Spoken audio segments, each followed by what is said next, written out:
The last 24 hours have witnessed a massive storm in the Black Sea region, which has affected pretty much, as far as I can tell, most of Ukraine.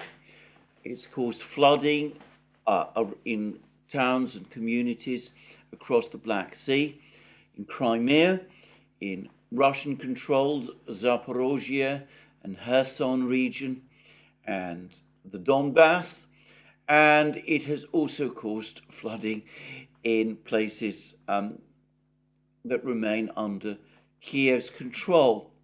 And there have been high winds in many places, including, I believe, Kiev itself. And all of this is happening alongside further deteriorations in the overall weather conditions in Ukraine. Anyway, the overall effect of all of this is that over the last 24 hours, military activity in Ukraine has been severely hampered by the effect of all of this gigantic storm, apparently a one-in-a-century event. And for the moment, at least, things on the battle lines have become quieter. I should add that there have also been snowfalls and deep falls in temperatures. And it's starting to look as if Ukraine might be facing a difficult cold autumn and winter, and with the severe damage done to the Ukrainian power system as a result of the Russian missile offensive last year, there are now serious worries that the Ukrainian power system might not be able to hold up in the face of difficult weather conditions and might break down, and that there might be long periods of power blackouts across the country. This regardless of whether or not the Russians launch a missile offensive against Ukraine, as they might quite easily do. By the way, on this question of the Ukrainian power system, John Helmer at Dancing with Bears has written a further interesting piece. He says that it's fairly well-established fact in Ukraine itself that the problems with the power system largely derive from the fact that the heavy funding that was provided by the Western powers for the repair of the power system following the Russian missile strikes, that much or perhaps even most of that money was embezzled. Would not surprise me at all, given that we're talking about Ukraine, a country with a long and deep history of corruption. But anyway, that's what Helmer says. And he also appears to accept that most likely the Russians will launch a major missile offensive against the power system before long. And by the way, they would probably be able to justify in legal terms doing that, as has been pointed out many times by many commentators, especially, by the way, in the West.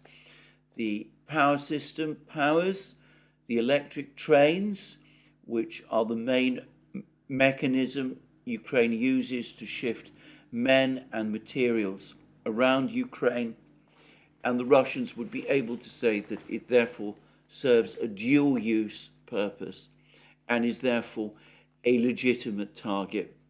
Now, whether you accept the logic of that or the moral case for that is another matter, but there would be a potential legal defense. It's one which the Western powers have themselves used, to my knowledge, in other conflicts. Anyway, moving on, at the moment, a situation on the battle lines which, because of the storm, probably has led to a pause in the fighting, but which I think myself overall should not detract from the reality, which is that the Russians are continuing to make advances pretty much everywhere now, and are probably over time, well, certainly over time, so far as I can see, destined to win this war. I think this is becoming the emerging consensus, not just in much of the West, but in Russia too. You do find from time to time brave articles appearing. There's one in the Financial Times today, which says, put aside defeatism on Ukraine's behalf, accept that the battle is still there to be won. All we need to do is to continue to supply Ukraine with all the weapons and all the equipment and all the supplies that it needs. The Ukrainian will to resist remains undiminished, and if the West does its part, then victory over the Russians apparently is sure. Now, I don't know where the person who's written this article, I'm not going to name him, you can find it, you can track it down in the Financial Times if you wish. I don't know where he thinks the Western powers are going to find all this ammunition and weapons and machines and other things that Ukraine would need in order to go on fighting and win this war, as is so often the case when one is subjected to discussions of this kind and one reads articles of that nature. The people who write these articles never quite address the logistical and industrial problems. But there we are. Such articles do appear. There are such people in the West who still say victory is possible. But I'm getting the sense increasingly that in Ukraine itself, amongst the Western powers, hopes that that's going to happen are steadily diminishing. And I noticed that there's now been a point made in Ukraine, which I myself remember making, I think it was about a year ago. And this point has been made by a Ukrainian MP, Mariana Bezuglaya. And what this MP has said is this. She says that there's been much talk about Zaluzhny. All of this is about Zaluzhny. I should explain General Zaluzhny and his position as overall commander of the Ukrainian military. But anyway, General Zaluzhny, he's, as we know, currently caught up in a difficult political battle with President Zelensky. One gets the overwhelming sense that President Zelensky wants to have Zaluzhny sacked. There's been intense pressure from Zelensky's office on Zaluzhny. Perhaps they wanted him to resign or step down, but he's refusing to go. And so far, Zaluzhny's been able to hold on to his position. Again, one senses, because he has the support of other senior military officers and perhaps military commanders.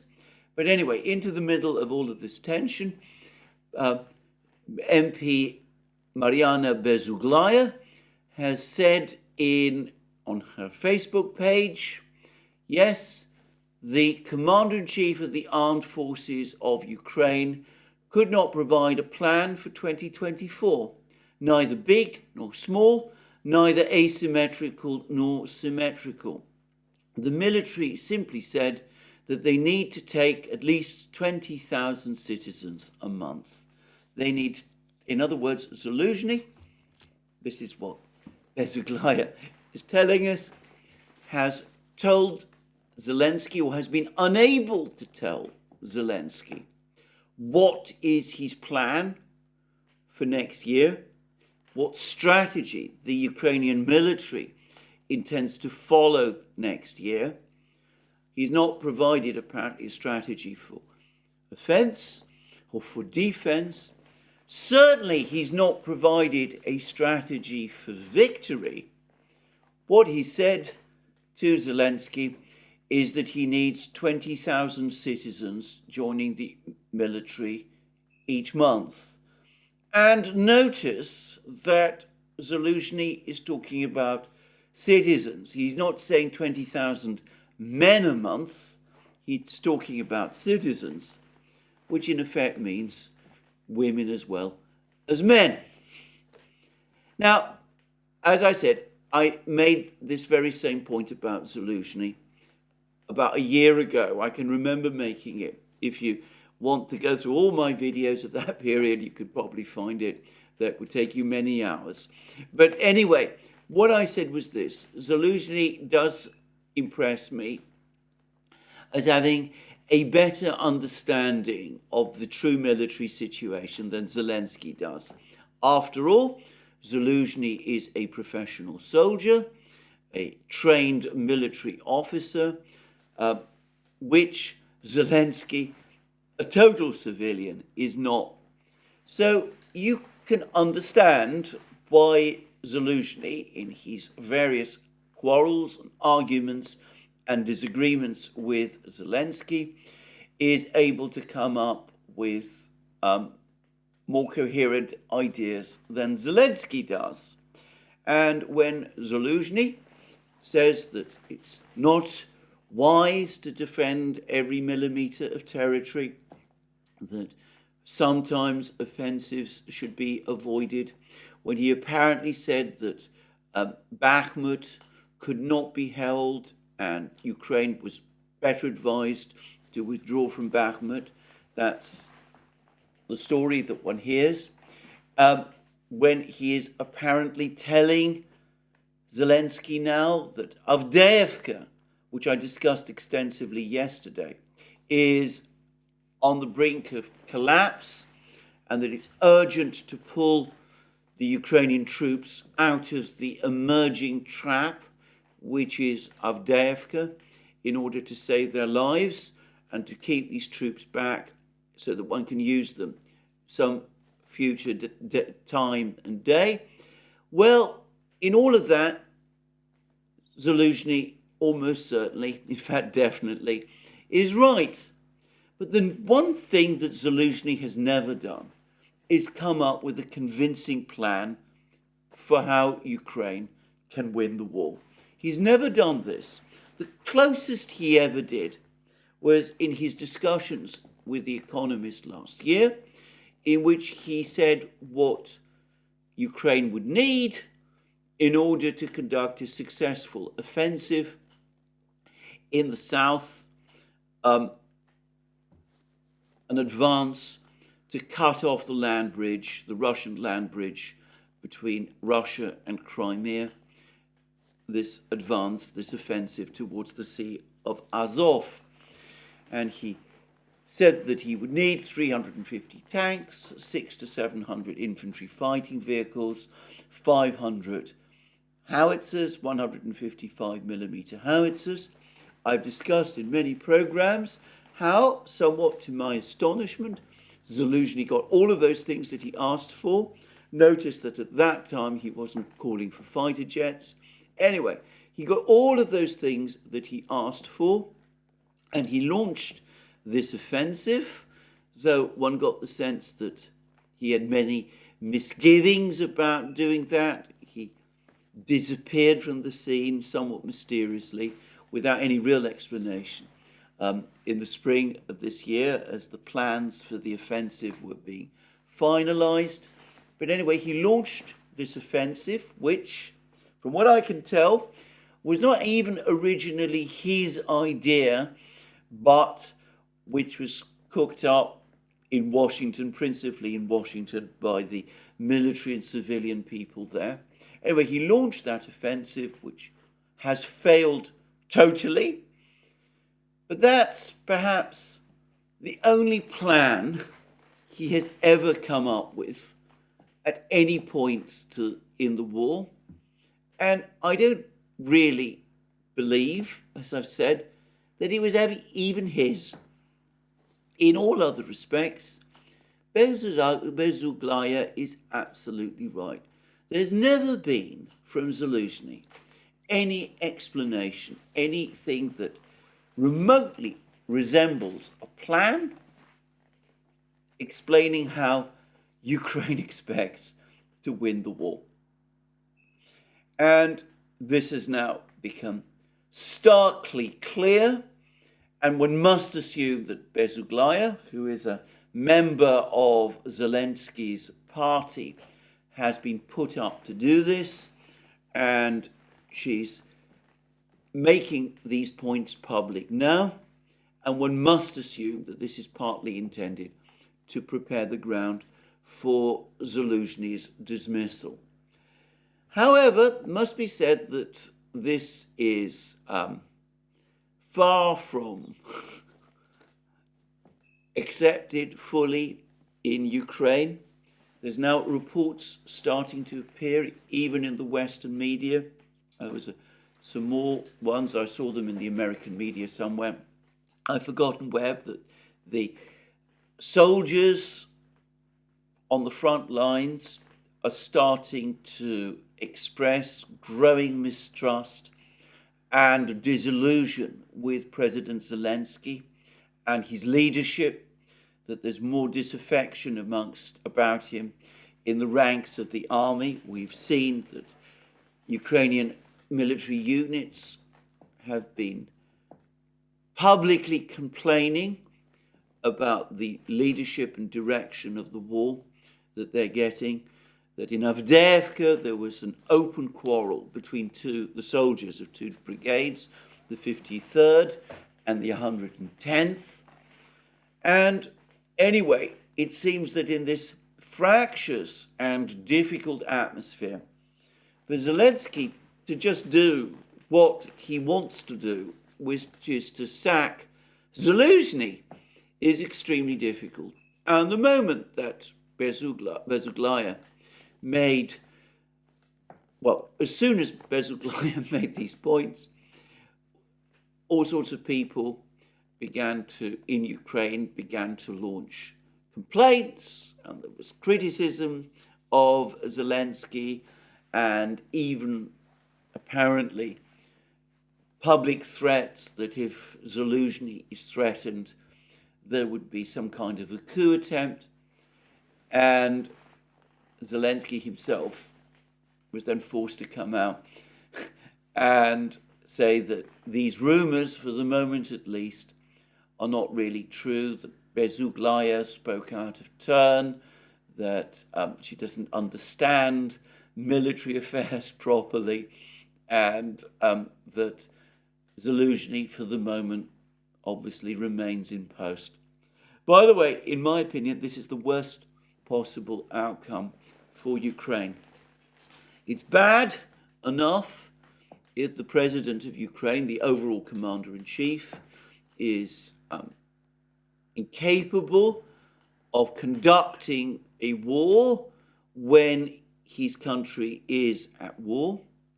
But it is even worse when the president and his senior military commander not only mistrust each other, but work in a situation where trust and confidence between them has completely broken down to the point where the one wants to sack the other but finds he cannot do so. This is a recipe for total strategic military paralysis, and in fact it would perhaps, extraordinary though this is to say, simplify the decision-making process and make it, if only for a few weeks, a little more coherent if one or the other, Zelensky or Zaluzhny, would go. Now, about a week or 2 weeks ago, I discussed how the American Civil War ended, how General Lee eventually decided on his own initiative and without consulting his political chiefs, President Jefferson Davis of the Confederacy, that General Lee took it upon himself to capitulate and surrender his army to General Grant at Appomattox Courthouse, and how that set in train a sequence of events which led to the eventual collapse of the entire Confederacy. It's perhaps worth pointing out that though Lee did not consult Jefferson Davis, up to that point, those two men, Lee and Jefferson Davis, had actually worked reasonably well together. There was never this poisonous atmosphere that there is currently between Zelensky and Zaluzhny. And incidentally, I don't really understand myself why Zaluzhny is insisting on remaining in post, given that he is the commander of an army that is losing the war, and given that Bezuglaya is surely correct, that he has no plan to turn that round. But anyway, that appears to be his choice. Those who think that Zaluzhny might be the better person to negotiate a peace with the Russians might nonetheless take into account the point that Bezuglaya is also making, that Zaluzhny is apparently asking Zelensky for reinforcements at the rate for new men to join the Ukrainian army at a rate of 20,000 a month. 20,000 a month. That gives us a sense of the losses Ukraine is experiencing and of the extent of Ukraine's manpower shortages. I'll come to that in a moment. But it also tells us something about Zaluzhny himself, because whilst Zaluzhny has never produced any workable plan for Ukraine to win the war, I have never got the impression that he is somebody who's interested in negotiating peace with the Russians.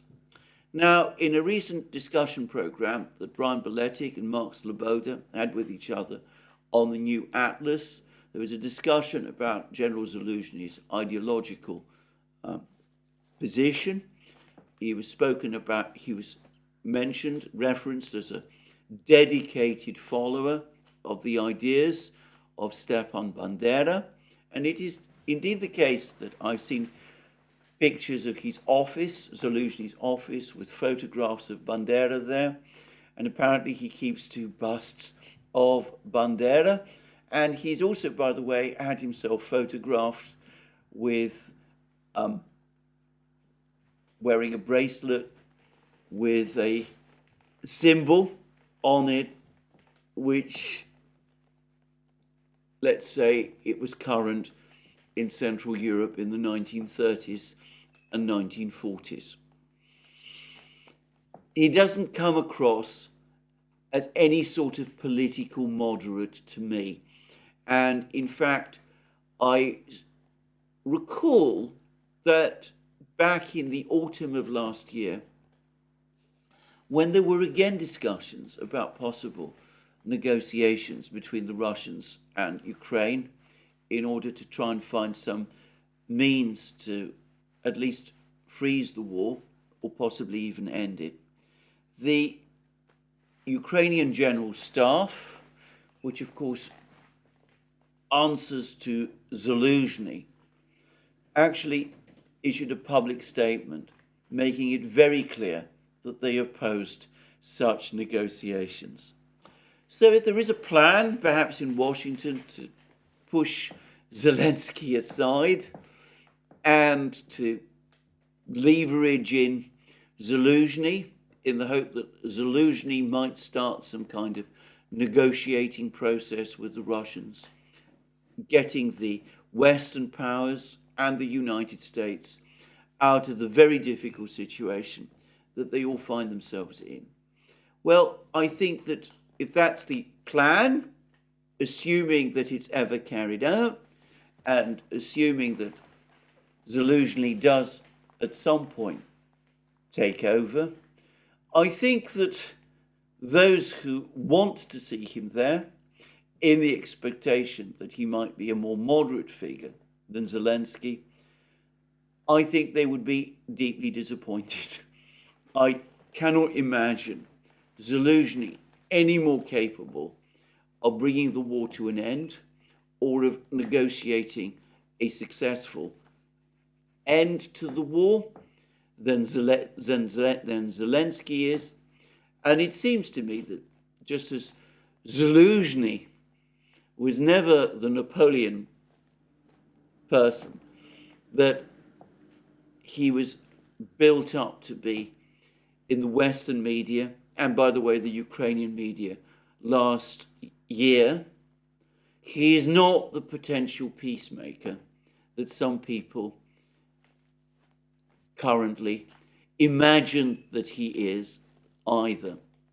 But anyway, that's the politics of all of this, the political situation at the moment. It remains extremely tense in Ukraine.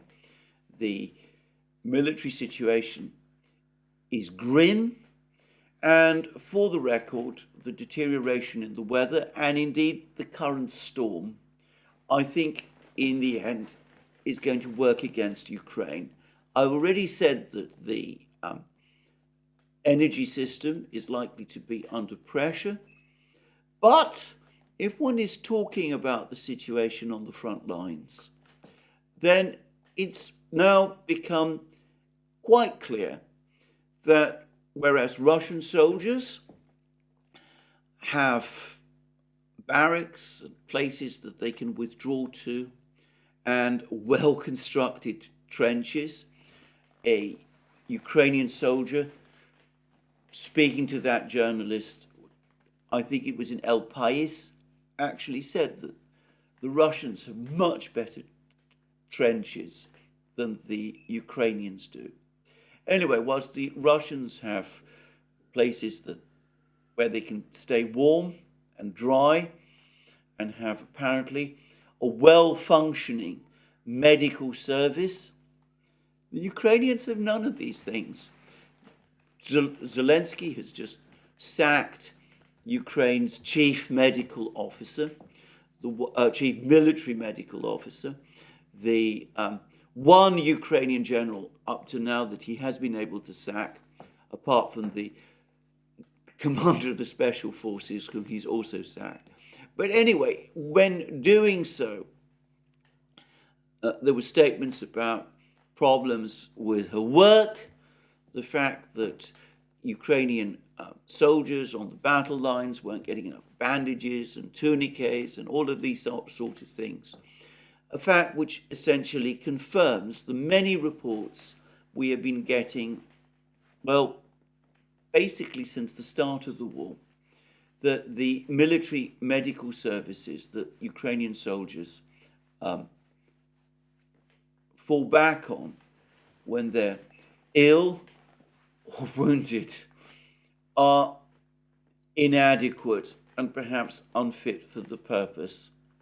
Now, just imagine what a storm like the one we're going to see, one we've just seen in Ukraine, is going to do to soldiers on the front lines, shivering in inadequate trenches with poor barrack conditions, barracks behind them, barracks which can be, of course, attacked by the Russians at any time with missiles and bombs and all those things, and who don't have adequate medical services.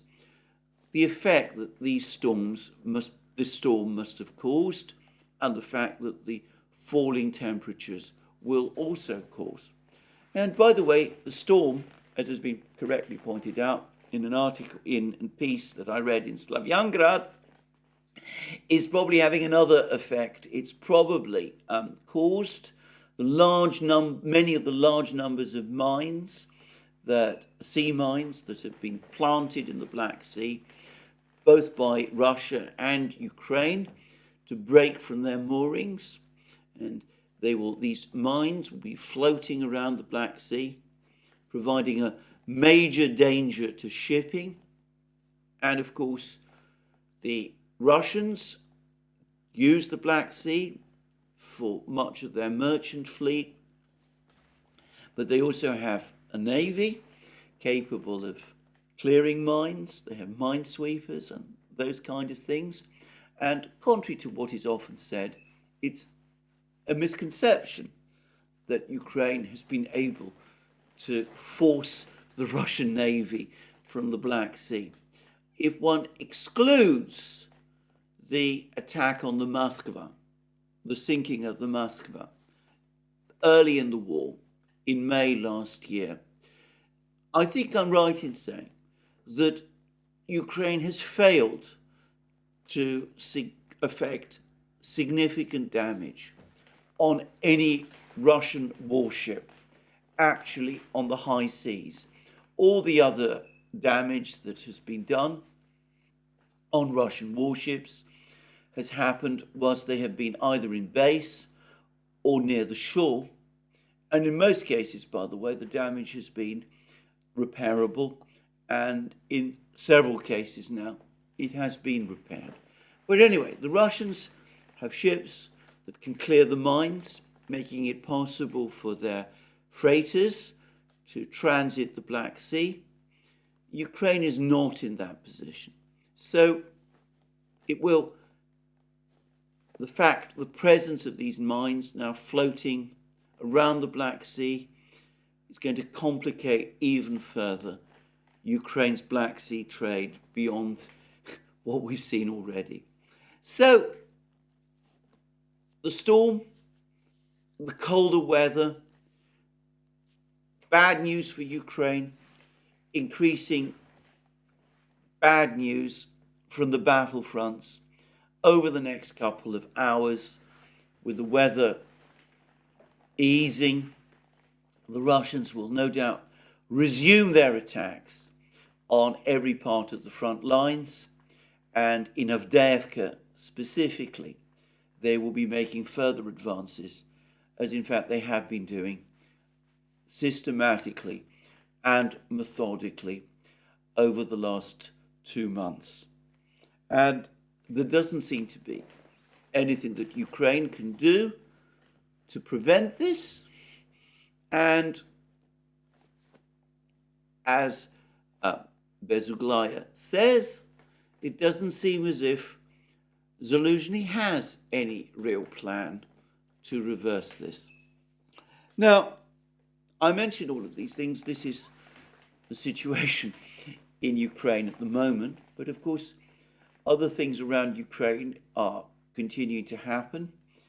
NATO is now convening apparently a meeting to agree a roadmap for Ukraine to join NATO. The EU is doing the same thing. And given the deteriorating picture in Ukraine, the deteriorating military picture in Ukraine, given the political crisis that is developing in Kiev itself, given the lack of enthusiasm so evident in Congress in the United States for continued funding for Ukraine, the latest word is that Congress is unlikely to vote on any aid package for Ukraine before the start of next year, before 2024. Given that Ukraine is short of every conceivable item of equipment now, tanks, artillery, shells, other things, it seems incredible that NATO and the EU at this point should continue with their plans to facilitate Ukraine's admission to that organization, with NATO Secretary General Jens Stoltenberg making further statements that Ukraine will be able to join NATO when the war ends.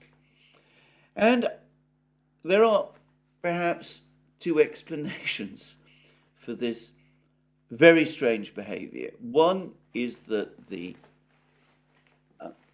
people who are driving it, the Europeans principally, the people who staff the NATO and EU bureaucracies, are delusional and completely out of touch with the realities of the situation. I think there is a possibility that that might be true of some of them. But I've gradually come round to a view that there is, unfortunately, a secondary reason, and a much more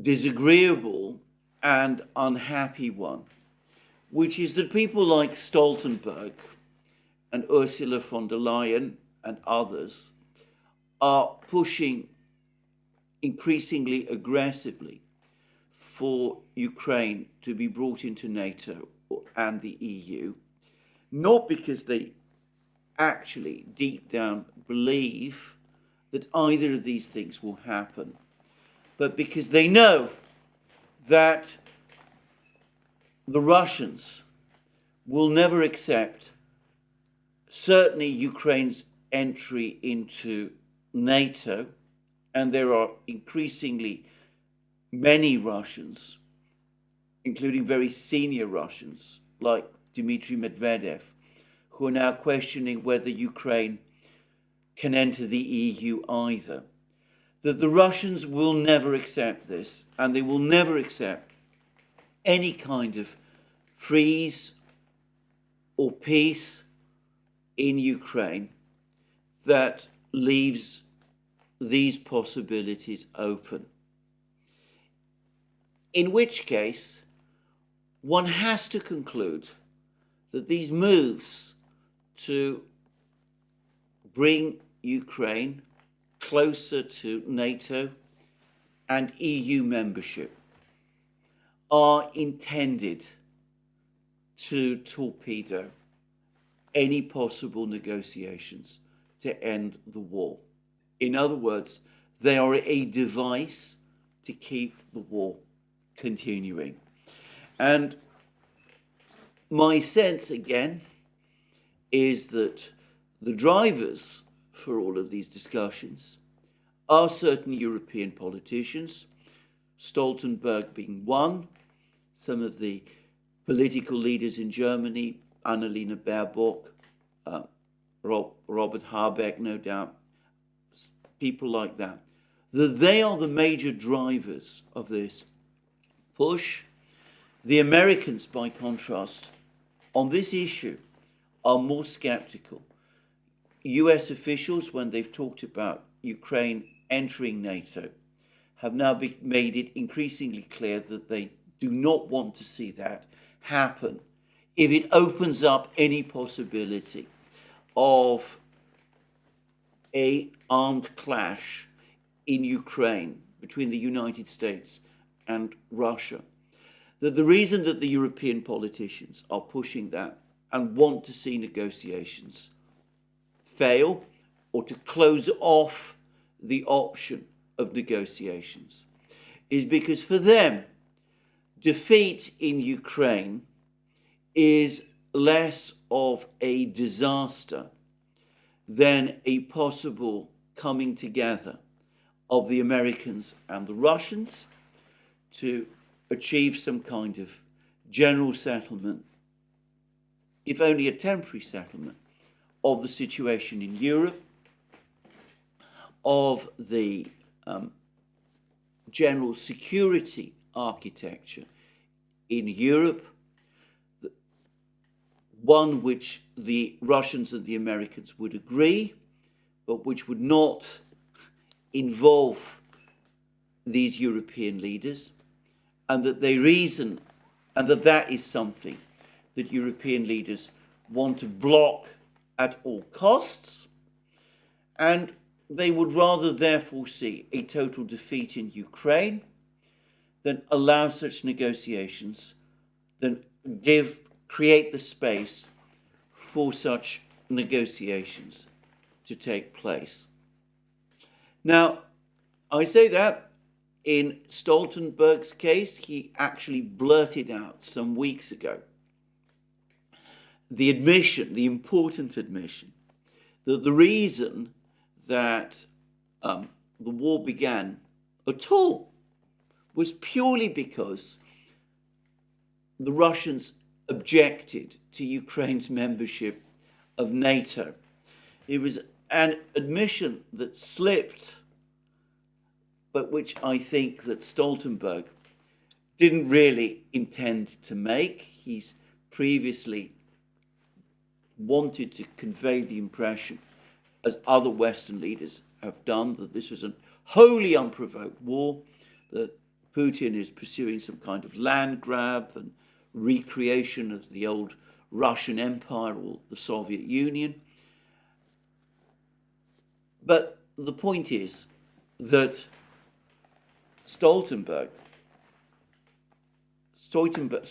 slip of a few weeks ago confirms, therefore, that he knows that the Russians will never agree and will never allow Ukraine to join NATO.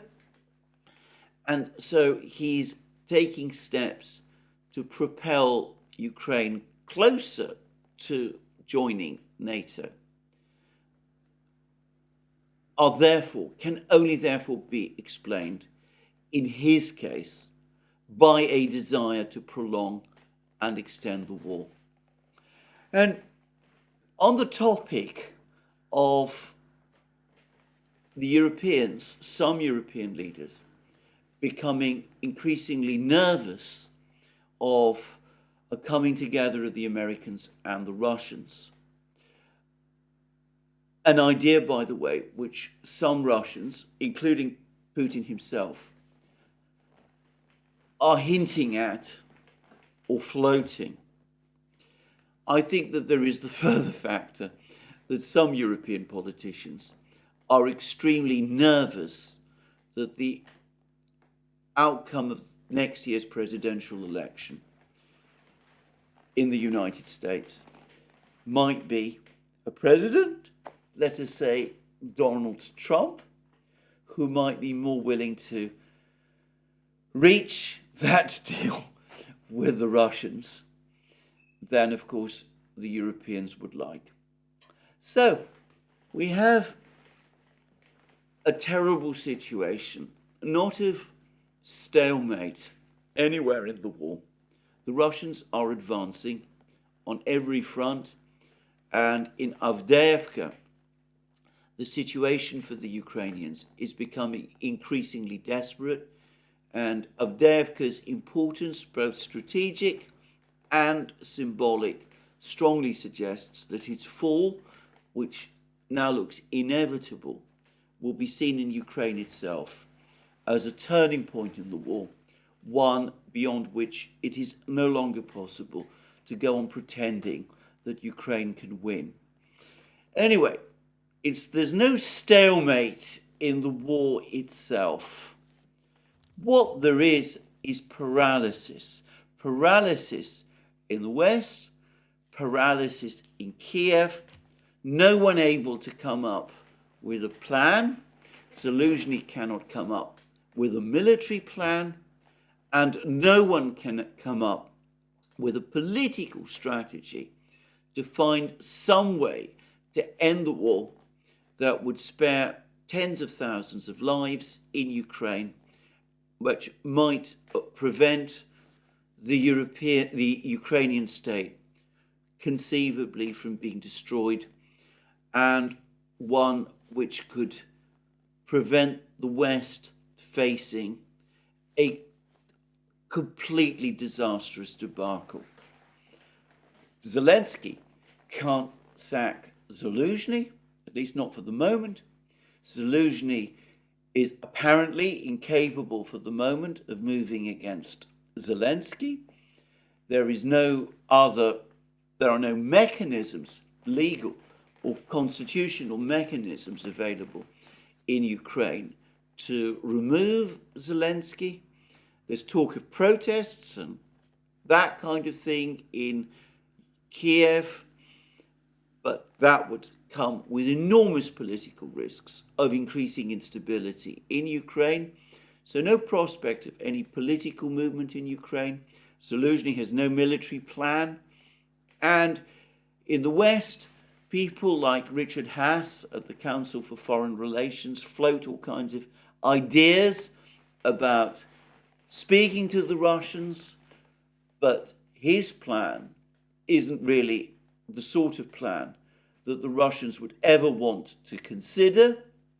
And we see that the NATO and EU bureaucracies and others around them, they would rather see a military disaster in Ukraine than compromise on their project of NATO-EU expansion. And they're determined anyway to block any move towards some kind of understanding being reached by the Americans and the Russians with each other. And so they're now taking steps by expediting Ukraine's moves towards joining the EU and NATO to cut off any viable negotiation option. So, total paralysis. In my opinion, the only place where that might change is the United States. One can still imagine the US government cutting through all of this, all of these problems, by making a direct approach to the Russians, a direct and open approach to the Russians, to revisit the discussions of December 2021, the Russian draft treaties, the situation in Ukraine, that kind of thing. But it is inconceivable to me that the present administration will do that, and any thought of the United States taking any such step is therefore going to be deferred until January 2025, when a new president is inaugurated, and by then, of course, it is likely to be too late. So, that is my overview of the general situation in Ukraine at the present moment. Let me just now deal with a number of the facts that have been circulating, some of the new pieces of information that have been circulating about the war. There's been a great deal of excitement because recently I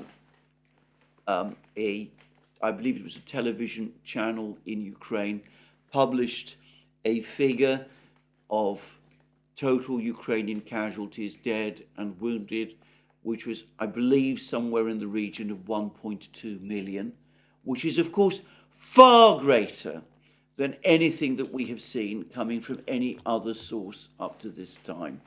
And many people rushed off and said that this must be the true number, the actual number of casualties that Ukraine has suffered in this war.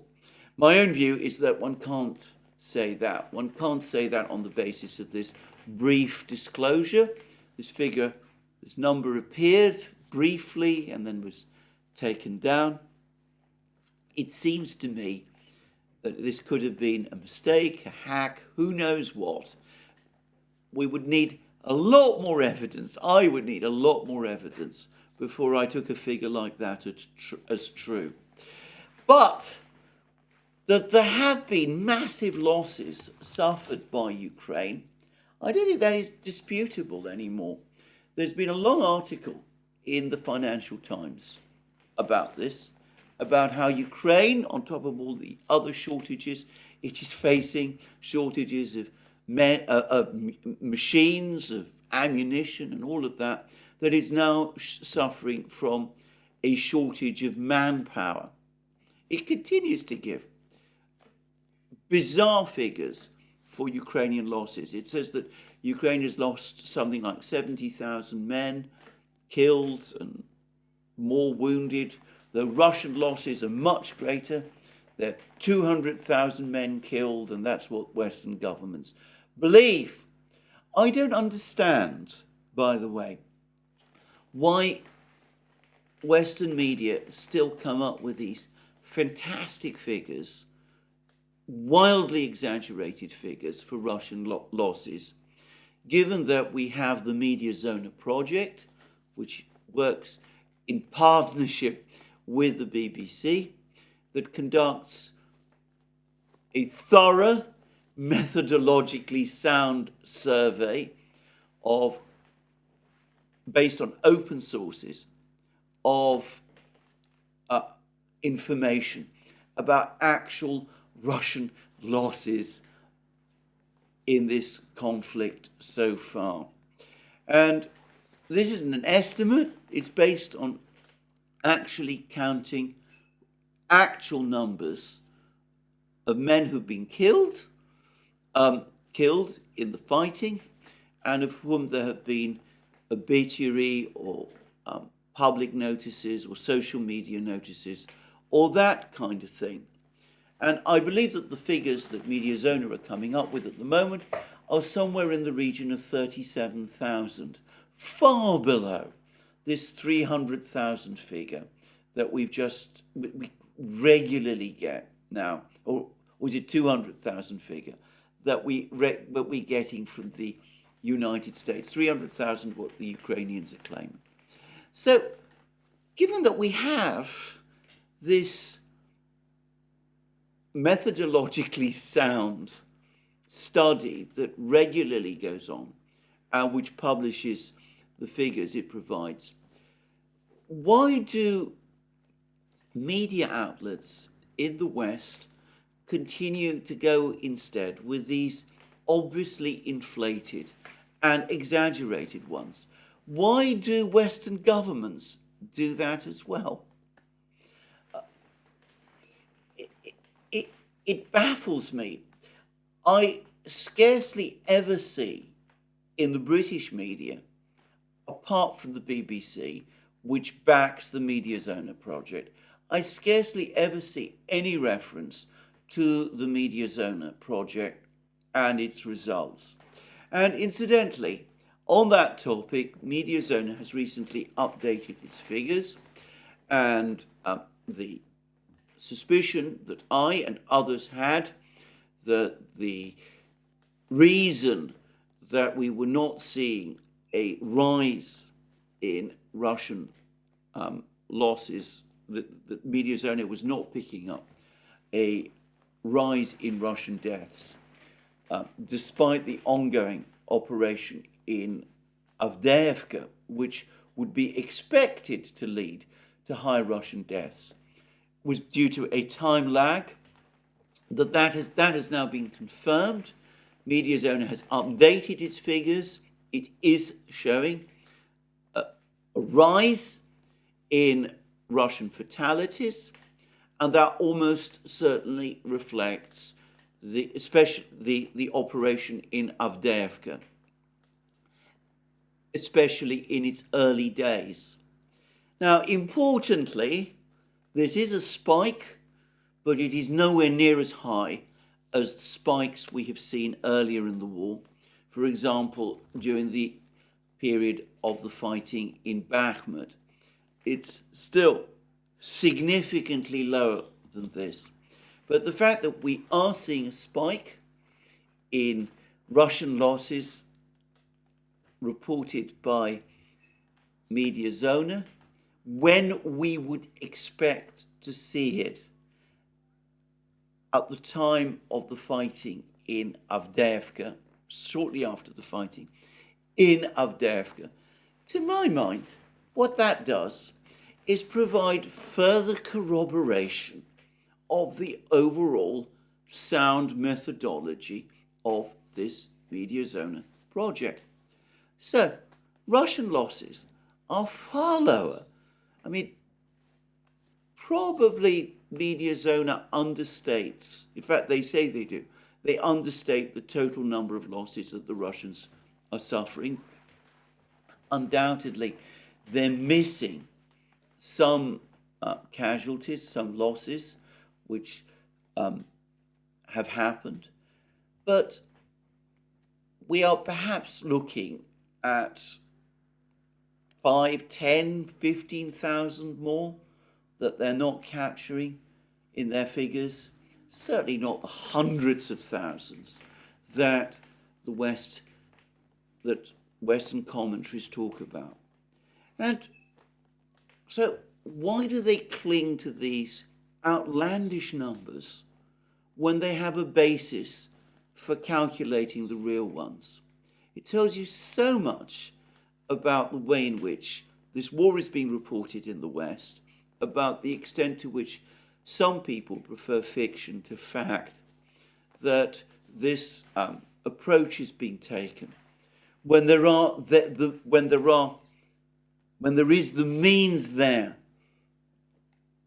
publicly offered to get a better assessment of the overall numbers. Well, what about Ukrainian losses? Well, as I said, I make it very clear. I think that this number, 1 million, 1.2 million, is undoubtedly much too high. But I noticed that in a recent interview which he has given, General Coup, the former Inspector General of the Bundeswehr, Germany's military, and the former top military man, top European military man, I should make clear, in NATO. Anyway, recently, General Coup has said that he overall thinks that the figure of 400,000 men dead and wounded by Ukraine over the course of the war, recently cited by Colonel Douglas Macgregor, that figure is probably roughly true. Indeed, General Coup thought that the true numbers might actually be higher than that. So, we can go with that figure, 400,000, if we prefer, but there is no doubt that Ukrainian losses are extremely high. And by the way, General Coup ridiculed the suggestion that Russian losses can possibly be higher given the way in which the war is being conducted. So hundreds of thousands of men probably killed and wounded, a Ukrainian army that is exhausted and run down. The Financial Times is talking about how the men in the Ukrainian army, many of them are in their 40s and 50s, it seems. The Ukrainian troops who are training in Europe are in their 30s and 40s. And it's been pointed out that these soldiers, these Ukrainian soldiers, many of them are not in the best of health to start with. And of course, as I said at the start of this program, with the cold weather, with the storms and the rain, all their pre-existing medical conditions are going to get even worse. And the Financial Times spoke about the lack of enthusiasm amongst Ukrainians to join the military now, and the fact that there is this unwillingness now on the part of Ukrainians to sign up. Amongst 4 soldiers, just 4 men who'd lined up to join at a recruiting station, only 1 had gone there as a volunteer. The other 3 had been called up in some way. 2 of them had medical conditions, which logically made them unfit for combat duty. And the Financial Times says that this is in sharp contrast to the situation earlier in the war, when lines of men wanting to join were a common sight outside recruiting stations in Ukraine. Now, the only way that Zelensky Zaluzhny can therefore get his 20,000 men a month is through this massive mobilization that Zelensky was talking about, which I discussed yesterday, and which we're about to see unveiled next week. And one gets the sense that the Western powers are now pushing Zelensky and Zaluzhny to undertake this call-up. For the record, well, I've said this already many times, I think this would be a demographic catastrophe for Ukraine and a human catastrophe as well. The idea of all these young men and women being called up and thrown into the battle with scant training appalls me. But it's not going to be anywhere near enough. I doubt that you can make up all the losses that Ukraine's army has already suffered. And I suspect that there will be enormous amount of evasion as well, which will increase the tension within Ukrainian society. And of course, it will only prolong the war by just a little while. But anyway, that's the situation with numbers. 20,000 men a month. Zaluzhny wants. Zelensky unwillingly is being pushed in the direction of providing it. But no talk of peace. And, well, there have been other revelations as well. General Coup has given his interview, this interview that I discussed. He said many very interesting things, and he says these things as a senior military officer. He says that Ukraine's offensive was a complete failure and always likely to be so. He said that it was based on a whole series of misunderstandings and misconceptions. He says, and this is again with the authority of a senior military officer, that there is no realistic prospect of Ukraine winning the war, that there is no mechanism whereby Ukraine can win the war. He says that not only has Russia managed to get through the sanctions, but it is now much more powerful militarily than it was before the war began. And he talks about the situation in Germany itself.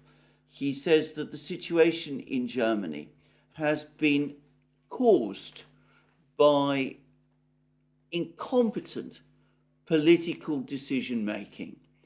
And he speaks about a dangerous policy carried out fanatically. I'm quoting from his interview now. Carried out fanatically, according to some principle, the same principle that a horse runs with blinders on its eyes. No one looks to the right or to the left. Benefits and losses for Germans are not taken into account. But here's the main thing. No one thinks what consequences such a policy will lead to for Ukrainians. They suffer primarily from the current fighting. Hundreds of thousands of people have been killed. The country is being destroyed. Our politicians take all this out of the brackets and shout loudly. The main thing is that Ukraine must win. It sounds like a mantra. And then he has particularly rude things to say. I think correct things to say, by the way, I should hasten to add, about Foreign Minister Annalena Baerbock, who is clearly something of a bête noire for him. Anyway, and he finishes by saying that this is not political, this is not how politics is done, this is fanaticism, and this is a big disappointment. And of course, it is very difficult to observe how all the experience that we have accumulated over the past decades is being forgotten. He's talking about the period of Ostpolitik initiated by the German government in the 1960s. And he goes on to say this: the German leadership is simply trampling on this experience, although it has come in handy both in foreign policy and in the security sphere. It was this experience that allowed us to achieve the reunification of Germany. About that, by the way, he is absolutely right. Thanks to that policy, based on this experience, we lived in security and prosperity for decades. Now, when Kuyat is talking about fanaticism, Germans of a certain generation,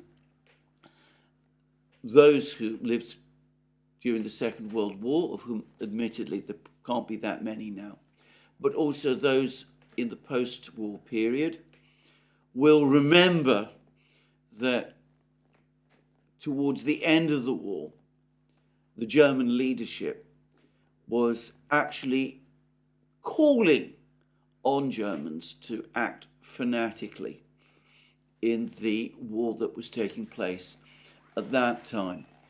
I think this is, on Kuyat's part, a carefully chosen word. Just saying. So that's Kuyat's view. And he talks about Ukraine winning.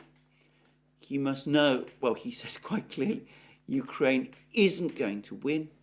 He laments the disaster for Ukraine and the tragically misguided course that Germany and Europe are taking. But it's clear that he is deeply frustrated, and he realizes that there's nothing he can do that will turn things round. It's an extraordinary interview that Kuyat has given, and one senses that his frustration is starting to boil over. There have been other comments as well. There was a very interesting article that I saw written by Branko Marketic. I'm not sure who this gentleman is. I've learnt of it from the British historian Jeff Roberts, who regularly circulates articles to a chosen unfortunate group of people, of whom I am one. Anyway, Mr. Marketic brings up the question of agency. Whenever the issue of the United States negotiating directly with Russia to end the war gets brought up, one always hears the administration come back and say that we can't do that. This is Ukraine's war. It is for the Ukrainians to make the decisions when they want to seek peace. Negotiations can only happen with Ukraine. There can be no question of negotiations bypassing Ukraine. Well, Marketic, I think, takes a very effective step in exploding this myth. He says this, he says, throughout the war, Ukrainian agency has only been invoked by Western governments when it happens to align with their geopolitical interests and steadfastly ignored when it doesn't. NATO states and their client media have on various occasions been more than willing to defy the Ukrainian leadership. For months after the invasion, Zelensky called both publicly and privately for Western support in negotiations with Moscow, to no avail. Even after the discovery of the war crimes committed in Bucha, he insisted that we have no other choice but diplomacy. In May 2022, a majority of Ukrainians polled by the National Democratic Institute, a quasi-governmental entity connected to the US Democratic Party, favoured peace talks. Yet, curiously, those insisting that the West defer to Ukrainian wishes did not amplify Zelensky's pleas. They expressed no outrage at this denial of his agency and ignored the well-corroborated fact that the United States and British governments worked to scuttle a tentative peace deal he was negotiating. Instead, they spent months arguing against a negotiated settlement and in favour of a total military victory. They proved willing to overlook both the Ukrainian president and people in pursuit of this goal, regardless of the risks involved. And he's absolutely right. Western leaders, when they say that nothing can happen without Ukraine, that it's the Ukrainians who must lead the negotiating process, ignore, or to be frank, conceal the fact that when the Ukrainians took them at their word, and in February, March and April of last year, did negotiate with the Russians and did come very close to agreeing the terms of a peace deal with the Russians. Well, when that happened, far from supporting it, the Western powers, the United States and Britain, sabotaged it. And this is indisputably true. So this fiction of Ukrainian agency is entirely a fiction. It is purely intended to conceal the fact that we are talking about a US-led proxy war. There is nothing to prevent the United States from picking up the phone and negotiating directly with the Russians in order to secure peace in Ukraine and in Europe. It is not because the United States doesn't want to trample on Ukrainian sovereignty or betray the Ukrainians that explains why the United States is not doing it. They are not doing it because they don't want to do it. They want, at least some of them do, the war to continue, or if it has to stop, they want it to stop in a way that will limit the damage, the political damage to themselves. Until this kind of thinking is put aside, the war will go on, people will die, the Russians will continue their advance. They made it absolutely clear now that they will only accept terms from Ukraine which amount to Ukraine's capitulation to the original objectives of the special military operation which Putin announced. And they've also made it clear that if Ukraine doesn't do that, well, the Russians will move on, even if that means the collapse, the destruction of the Ukrainian state. I'm going to finish this program today by referencing again the fact that the Russians are now in the process of putting together an army of 1.5 million men.